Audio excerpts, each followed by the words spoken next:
Friends, welcome back to our channel. तो आज हम बात करने वाले हैं ऑप्शन और फ्यूचर के बारे में कि ऑप्शन कैसे काम करता है, उसका यूज़ कैसे हम करते हैं हेजिंग पर्पज से, स्पेकुलेशन के लिए। तो इन सब पे आज हम डिटेल में बात करने वाले हैं। साथ ही हम ये भी देखेंगे कि इसका जो अंडरलाइंग एसेट होता है वो कैसे डेरिवेटिव को ड्राइव करता है। ठीक है, तो बेसिकली आज बहुत ही लेमन लैंग्वेज में बात करेंगे। जो इसकी डेफिनेशन है उस पे फोकस नहीं रहेगा हमारा। जो प्रैक्टिकल है मैं वो करके दिखाऊंगा कि निफ्टी कैसे ऊपर जाता है तो उसके जो ऑप्शंस हैं वो कैसे बिहेव करते हैं। ठीक है, और फ्यूचर का भी मैं देखता हूँ। सो स्टार्ट करते हैं। तो पहले थोड़ा सा बात कर लेते हैं कि डेरिवेटिव का मतलब क्या होता है। तो डेरिवेटिव का सिंपल सा मतलब होता है कि जो भी आपका अंडरलाइंग एसेट्स हो उसके अकॉर्डिंग वो ड्राइव होगा। मतलब अंडरलाइंग एसेट सब कुछ भी हो सकता है, जैसे निफ्टी 50 हो सकता है, बैंक निफ्टी हो सकता है, सेंसेक्स हो सकता है, कमोडिटी में गोल्ड सिल्वर हो सकते हैं, क्रूड ऑयल भी हो सकता है आपका। उसके बाद से अगर हम स्टॉक पे भी बात करें तो स्टॉक का भी हो सकता है, जैसे एच हो गया, रिलायंस हो गया। तो ये सारी चीज़ें भी हो गई। इसके बाद से फ्यूचर में भी सेम होता है। तो अभी ऑप्शन पे ही टिके रहते हैं, ऑप्शन की ही बात करते हैं। तो ऑप्शन में दो चीज़ें होती हैं, एक होता है कॉल और एक होता है पुट। तो कॉल का मतलब होता है कि आप मार्केट में मतलब बुलिश हैं, आपका जो व्यू है वो बुलिश है। और पुट का मतलब होता है कि आपका जो व्यू है वो मार्केट में बियरिश है। सो इसकी कुछ टर्म्स है, जैसे स्ट्राइक प्राइस है, प्रीमियम है, एक्सपायरी है, लॉट साइज है, आईटीएम है, एटीएम है और ओटीएम है। तो सबसे पहले बात करते हैं स्ट्राइक प्राइस की। तो फॉर एग्जांपल जैसे अभी निफ्टी देखें तो निफ्टी 23,700 के आसपास चल रही है। तो उसका जो भी रहेगा, जैसे 23,700 हो गया, 23,600 हो गया। ठीक है, तो ये स्ट्राइक प्राइस हो गई। और प्रीमियम हो गया, जैसे 23,700 का जो प्रीमियम होगा फॉर एग्जांपल वो 40 रुपीज़ हो सकता है, 50 रुपीज़ हो सकता है, उस पर भी हम एक बार बात करेंगे। फिर एक्सपायरी हो गया। तो निफ्टी की जो एक्सपायरी है वो वीकली है और सेंसेक्स की भी वीकली एक्सपायरी है। बाकी जो स्टॉक्स की एक्सपायरी होती है वो मंथली होती है। लॉट साइज़ डिफरेंट डिफरेंट है, जैसे निफ्टी का 65 का है, सेंसेक्स का कुछ और है, बैंक निफ्टी का कुछ और है। अगर आप स्टॉक वाइज जाएंगे तो हर स्टॉक का अपना एक लॉट साइज़ है।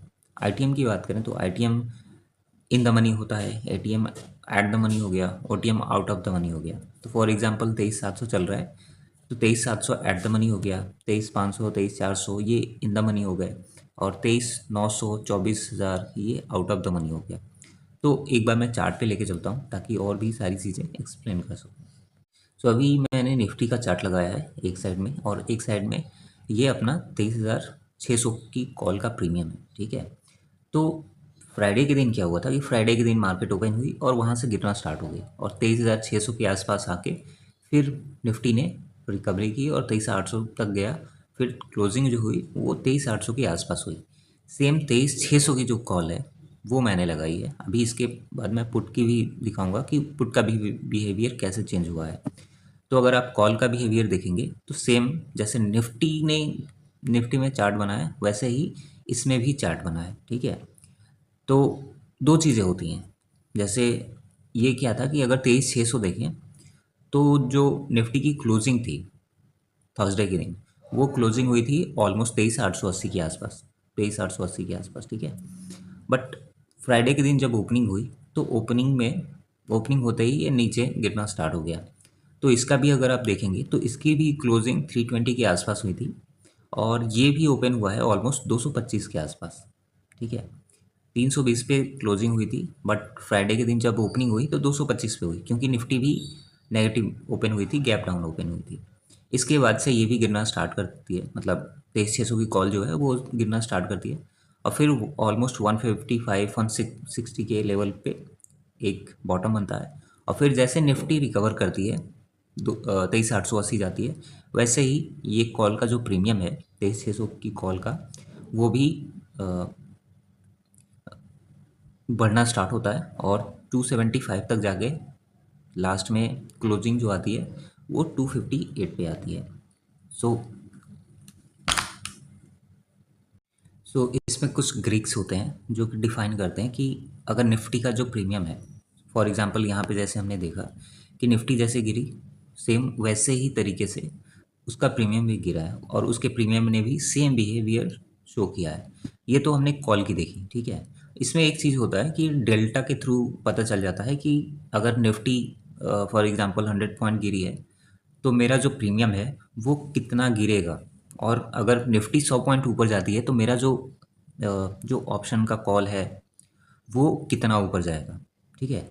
तो उस चीज़ को देखने के लिए एक चीज़ डेल्टा होता है, उसमें एक नंबर्स होते हैं, जैसे +1 से लेके 0.1 तक, 1, फिर 0.8, 0.7, 0.6। सो बेसिकली जितने भी एटीएम के कॉल होते हैं, फॉर एग्जांपल हमने 23,600 की देखी, तो 23,600 का जब मार्केट इस लेवल पे था 23,600 के आसपास, तो उस टाइम पे जो डेल्टा होगा वो 0.5 टू 0.6 के आसपास ही रहता है एट द मनी में। इन द मनी में ये शिफ्ट होके 0.7 से 0.89 तक चला जाता है।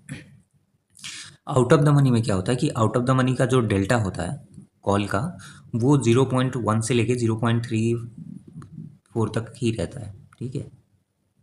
सो अभी हमने कॉल के प्रीमियम को देखा, अभी हम पुट के प्रीमियम को देखते हैं कि पुट का जो प्रीमियम है वो कैसे उसने अपना बिहेवियर चेंज किया है, उसका बिहेवियर कैसा। सो पहले हमने कॉल के प्रीमियम को देखा, अभी हम पुट के प्रीमियम को देख रहे हैं। तो निफ्टी देखेंगे तो निफ्टी 23,880 पे क्लोज हुई थी थर्सडे को, और फ्राइडे को ये ओपन हुई थी ऑलमोस्ट, इसकी जो ओपनिंग हुई है वो हुई है ऑलमोस्ट 23,675 के आसपास, ठीक है, 75 के आसपास। सेम अगर आप देखोगे तो ये 23,600 की पुट लगाई है मैंने, ताकि ज़्यादा कन्फ्यूजन ना हो। सो इसका जो प्रीमियम क्लोज हुआ है 33 के आसपास हुआ है, 33-34 के आसपास। बट ये जब ओपन हुआ है फ्राइडे के दिन तो ये 65 पे ओपन हुआ है, और 65 से ऑलमोस्ट देखोगे तो निफ्टी 880 से गिर के आ गया है 600, ऑलमोस्ट मतलब 280 पॉइंट गिरा था, ठीक है, क्लोजिंग से देखें तो क्लोजिंग से देखें तो 280 पॉइंट निफ्टी गिरा था, और इसका देखें तो ये 33 से, अरे रुक जा भाई, 33 से एकदम 120 पहुंच गया, मतलब 4 टाइम हो गया प्रीमियम। तो 33 से ओपनिंग हुई इसकी भी ऑलमोस्ट 75-78 के आसपास, 84 के आसपास, फिर नीचे आया, फिर उसके बाद से 120 गया, और फिर वहाँ से जैसे निफ्टी ने यहाँ पे बॉटम बना लिया, वैसे ही सेम यहाँ पे भी इसका बॉटम बन गया 180 के आसपास। और फिर जैसे निफ्टी ऊपर जाने लगी, जो पुट का प्रीमियम है वो धीरे धीरे नीचे आने लगा, और धीरे धीरे नीचे आते आते 39 पे आ गया, ठीक है। इसमें दो चीज़ें होती हैं, एक तो आपका थीटा होता है जो टाइम डी के होता है। तो यहाँ पे अगर आप देखोगे तो 23,880 के आसपास क्लोजिंग हुई थी, और मार्केट 23,780 के आसपास क्लोज हुआ है। बट इसका जो प्रीमियम है पहले ऑलमोस्ट 34-35 के आसपास था, ठीक है, 37 के आसपास क्लोजिंग थी, और जैसे ही मार्केट क्लोज हुआ है ये ऑलमोस्ट अपने प्रीवियस क्लोजिंग के ही आसपास आके क्लोज हुआ है। तो इसके पीछे ये रीज़न है कि थीटा की वजह से ये डिके हुआ है, क्योंकि यहाँ पे अगर आप देखोगे तो 100 पॉइंट का एक डिफरेंस है। 23,880 थर्सडे को क्लोज हुई थी, फ्राइडे को क्लोज हुई है 23,780 के आसपास, बट यहाँ पे कोई डिफरेंस नहीं दिख रहा है आपको, क्योंकि ये आउट ऑफ द मनी हो गया। और इसका जो डेल्टा आ गया था स्टार्टिंग में, अगर आप देखोगे तो जब 23,600 के आसपास था तब इसका डेल्टा 0.5 के आसपास आ गया होगा, बट जैसे ही मार्केट बढ़ना स्टार्ट हुआ, निफ्टी बढ़ना स्टार्ट हुआ, इसका प्रीमियम गिरने लगा, और इसका जब जैसे ही प्रीमियम गिरने लगा ये 0.5 से शिफ्ट होकर 0.3, 0.2 पे आ चुका होगा। तो यही रीज़न है कि इसका जो प्रीमियम है बहुत जल्दी टिके हुआ। तो दो चीज़ें हैं यहाँ पे, अगर आप इन द मनी, अगर आपने कोई कॉल ली, फॉर एग्जांपल 23,600 की कॉल ली, एट द मनी थी, मार्केट ऊपर गई 23,700 गई, वो आपकी इन द मनी आ गई। बट अगर 23,600 की कॉल ली, मैं पुट की बात करता हूँ अभी, तो 23,600 की पुट ली और मार्केट 23,780, 800 आ गई, तो आपका जो पुट था वो एट द मनी से आउट ऑफ द मनी हो गया। सो अभी बात करते हैं एट द मनी की और आउट ऑफ द मनी की, इन द मनी की। तो इसी एग्जांपल से लेते हैं कि 23,600 के आसपास निफ्टी क्लोज हुई, और हम कॉल की बात करते हैं। तो 23,600 की अगर हमने कॉल बाई की तो ये हो गया आपका एट द मनी, ठीक है, क्योंकि मार्केट उसी टाइम पे मतलब 23,600 पे ही थी। तो 23,600 एट द मनी हो गया। 23,800 की अगर आपके पास कॉल पड़ी हुई होगी या फिर कॉल आपने बाइंग की, तो वो हो गया आपका OTM, मतलब आउट ऑफ द मनी। ठीक है। और अगर आपने फॉर एग्जांपल 23,500 की कॉल बाई कर ली है, तो वो हो गया आपका ITM, मतलब इन द मनी। सो ये बहुत ही इजी है। अगर मार्केट सपोज 23,600 पे है और 23,600 की कॉल आपने ले ली या फिर 23,600 की पुट भी ले ली, तो ये हो गया आपका ATM। बट कॉल के केस में क्या होता है कि 23,700 या 23,800 की कॉल आपने बाई की, मतलब ऊपर लेवल जो ऊपर के स्ट्राइक प्राइस थे वो आपने बाइंग की, तो वो आउट ऑफ द मनी हो गया। और अगर आपने नीचे वाले बाइंग की, जैसे 23,600 मार्केट चल रहा था, निफ्टी चल रही थी, और आपने 23,400, 23,500, 23,200 या फिर 23,000 की कॉल बाई की, तो इन द मनी हो गए। ठीक है। सेम सिनेरियो होता है, मतलब इसका उल्टा होता है पुट वाले केस में। पुट वाले केस में मैं बता रहा हूँ कि फॉर एग्जांपल मार्केट 23,600 थी। ठीक है। आपने पुट बाई की। मैं एक बार पुट भी लिख देता हूँ ताकि, तो पुट वाले केस में क्या हो गया कि 23,600 मार्केट थी। ठीक है। आपने पुट बाई की 23,800 की, 23,900 की, 24,000 की, तो वो क्या हो गया, इन द मनी हो गया पुट के केस में। और ATM क्या हो गया, 23,600 मार्केट चल रहा था, 23,600 की आपने पुट बाइंग कर ली, तो ये ATM हो गया। OTM की बात करें तो 23,600 की चल रही थी, आपने 23,500, 23,400 की पुट बाई कर ली, तो वो क्या हो गया, वो आउट ऑफ द मनी हो गया। सो आई होप आपको ये सारी चीज़ें क्लियर हो गई होंगी। फिर आगे बढ़ते हैं। सो ऑप्शंस में क्या होता है कि दो चीज़ें होती हैं, एक तो इंट्रिंसिक वैल्यू होता है और एक टाइम वैल्यू होता है। तो इंट्रिंसिक वैल्यू का कैलकुलेशन अलग तरीके से किया जाता है। सो बेसिकली क्या होता है कि जैसे ट्यूसडे के दिन एक्सपायरी होती है निफ्टी की, तो उसमें एक प्रीमियम ऐड हुआ रहता है, उसको टाइम वैल्यू कहा जाता है। उसमें बहुत सारी चीज़ें रहती हैं, जैसे फॉर एग्जांपल अगर हम मंडे को निफ्टी की कॉल बाई करते हैं नेक्स्ट एक्सपायरी की, मतलब इस वीक की नहीं, नेक्स्ट वीक की एक्सपायरी की। फॉर एग्जांपल मैं बताऊं कि अभी जैसे 28 जुलाई को एक्सपायरी है, तो हम 28 जुलाई की एक्सपायरी को ना बाई करके, अगर हम 1 जुलाई, सॉरी 1 सितंबर वाली, 1 अगस्त या 2 अगस्त के आसपास एक्सपायरी है, एक सेकेंड,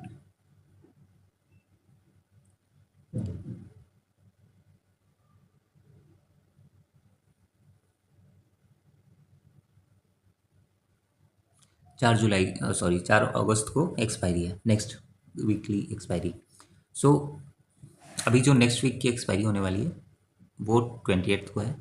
तो 23,600 की एग्जांपल लेते हैं, तो 23,600 का जो कॉल होगा वो आपका हो जाएगा 230 टू 40 के आसपास। ठीक है।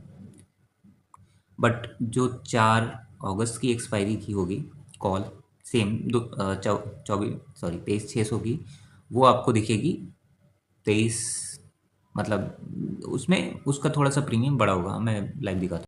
सो इस वाले कॉलम में अगर आप देखोगे तो यहाँ पे जो है ये 23,600 की कॉल है दोनों में ही, इसमें भी 23,600 की कॉल है, इसमें भी 23,600 की कॉल है। इसका जो एक्सपायरी है, इसकी जो एक्सपायरी है बेसिकली वो 28 जुलाई को है, और इसकी जो एक्सपायरी है वो 4 अगस्त को है। ठीक है। इसकी एक्सपायरी में सिर्फ 2 दिन बचे हैं, इसकी एक्सपायरी में अभी भी मतलब ऑलमोस्ट 7 डेज हैं। ठीक है। सेम स्ट्राइक प्राइस है 23,600 की कॉल। यहाँ पे अगर आप देखोगे तो ये चल रहा था 258 के आसपास क्लोजिंग हुई है, इसकी क्लोजिंग हुई है 350 के आसपास। इसका लो बना था 160 के आसपास, इसका लो बना है 260 के आसपास। सो बेसिकली जो 100 का डिफरेंस है, जो 100 रुपीज़ का, ठीक है, वो डिफरेंस इसलिए है क्योंकि टाइम वैल्यू है इसमें एडेड है, क्योंकि इसकी एक्सपायरी 2 दिन में ख़त्म हो जाएगी। तो अगर निफ्टी 23,600 पे ही क्लोज हो जाती है, तो इसका जो प्रीमियम होगा वो ज़ीरो हो जाएगा, क्योंकि एट द मनी हो गए। मतलब एट द मनी में अगर प्रीमियम, मतलब यूजुअली ऐसा होता नहीं है कि ज़ीरो हो जाए, बट 4-5 रुपये कभी कभी ज़ीरो भी हो जाता है, तो ऐसे है। उसके बाद से अगर सपोज 23,800 पे क्लोज होती है, तो इसका जो 23,600 का प्रीमियम रहेगा उसकी क्लोजिंग अराउंड 200 के आसपास होगी, ठीक है, इसके आसपास हो जाएगी, 200 के आसपास। अगर 23,900 पे पहुंच गया तो इस प्रीमियम की क्लोजिंग 300 के आसपास हो जाएगी। बट अगर 23,500 पे क्लोज हुआ तो ये ज़ीरो हो जाएगा, ये आउट ऑफ द मनी हो जाएगा, ये ज़ीरो हो जाएगा। बट इस केस में क्या है कि इस केस में अभी 7 डेज बचे हैं, तो इसलिए 100 रुपीज़ का डिफरेंस आपको दिखेगा कि ये 258 पे है, ये 350 पे है। इसमें भी क्या है कि अगर फॉर एग्जांपल इस ट्यूसडे निफ्टी 23,800 मतलब 780 से 23,500 23,600 के आसपास आ जाती है, तो इसमें भी ह्यूज डिफरेंस दिखेगा आपको। और ये 350 से अगेन 260 के बजाय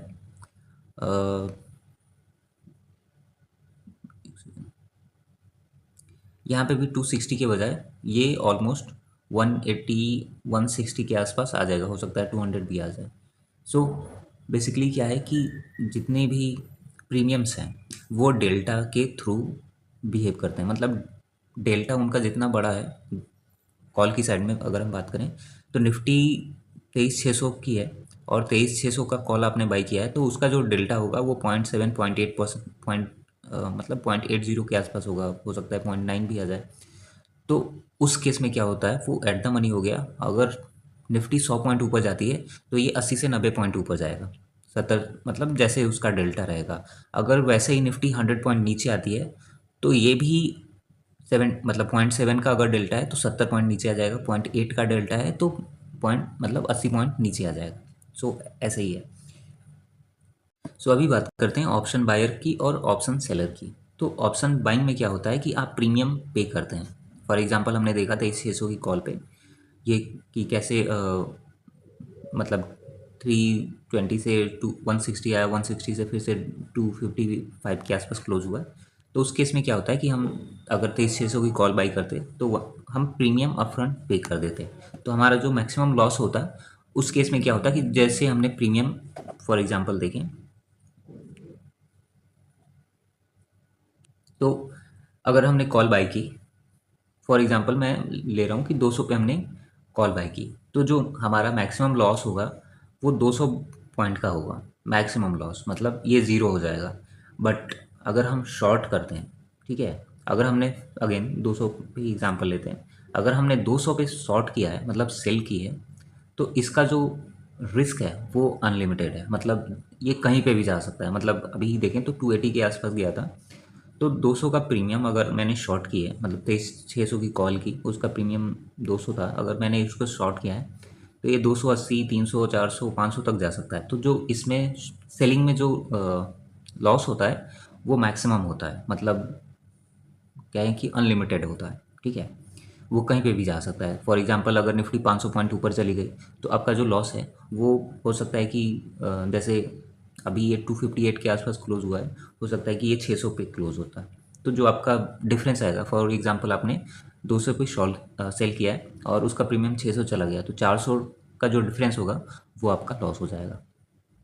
बट ऑप्शन बाइंग के केस में क्या होता है कि जितना आपने प्रीमियम पे किया है उतना ही आपको लॉस होगा। फॉर एग्जांपल 200 पे आपने बाइंग की तो मैक्स टू मैक्स जो आपका लॉस होगा 200 होगा, यानी कि अगर हम लॉट वाइज बात करें तो 65 का लॉट है, तो जो आपका मैक्सिमम लॉस होगा वो 13,000 का ही लॉस होगा।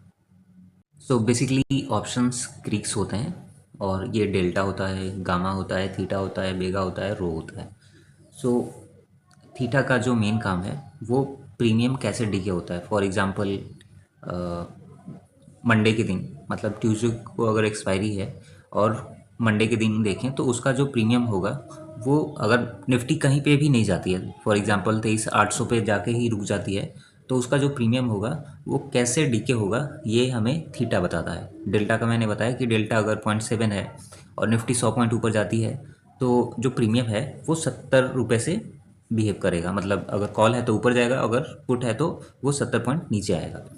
फिर उसके बाद से रो सेंसिटिविटी और इंटरेस्ट रेट चेंजेस देखता है, उसके बाद से वेगा हो गया, प्रीमियम देखता है, ठीक है। तो ये सारी चीज़ें हैं। सो ऑप्शन का जो यूज़ है बेसिकली वो इसलिए बनाया गया था ऑप्शन एंड फ्यूचर का, क्योंकि हेजिंग पर्पस है। फॉर एग्जांपल जो फंड मैनेजर होते हैं, जो हेज फंड, बड़े बड़े हेज फंड हैं जो 2,000 मतलब 20,000 50,000 करोड़ की एक पोर्टफोलियो बना के बैठे हैं, तो उनका हेजिंग पर्पस के लिए फॉर एग्जांपल अगर मैं बात करूं मोतीलाल ओसवाल की, तो मोतीलाल ओसवाल का Q1 का रिजल्ट आया था फ्राइडे के दिन और एकदम से ऑलमोस्ट 9% डाउन हो गया था। तो उस केस में क्या होता है कि अगर मोतीलाल ओसवाल का आपने ऑप्शन शॉर्ट कर रखा है या फिर पुट बाई कर रखी है या फिर फ्यूचर शॉर्ट कर रखा है, क्योंकि जब भी कोई इवेंट होता है तो उस टाइम पे हेजिंग करना बहुत मतलब रिक्वायर्ड रहता है, क्योंकि कुछ भी हो सकता है, आपको पता नहीं है कि रिज़ल्ट कैसा आएगा। ठीक है, ऑल्दो जो सेक्टर्स के पहले रिजल्ट्स आते हैं उससे थोड़ा बहुत आइडिया लग जाता है कि इस सेक्टर के रिजल्ट्स अच्छे हैं बुरे हैं कैसे हैं।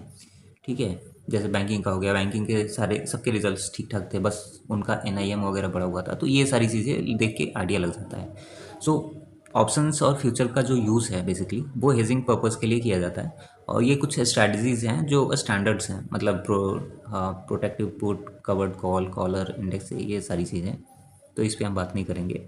सो इस वाले पार्ट में ऑप्शंस का ही रहने देते हैं। नेक्स्ट पार्ट में मैं फ्यूचर को और एक्सप्लेन करूँगा कि फ्यूचर का यूज़ कैसे होता है। ठीक है, अगर आपको कोई भी डाउट हो ऑप्शन से रिलेटेड, आप मुझे कमेंट करना, फिर मैं उसको सॉल्व करने की कोशिश करूँगा। So thank you for watching this video.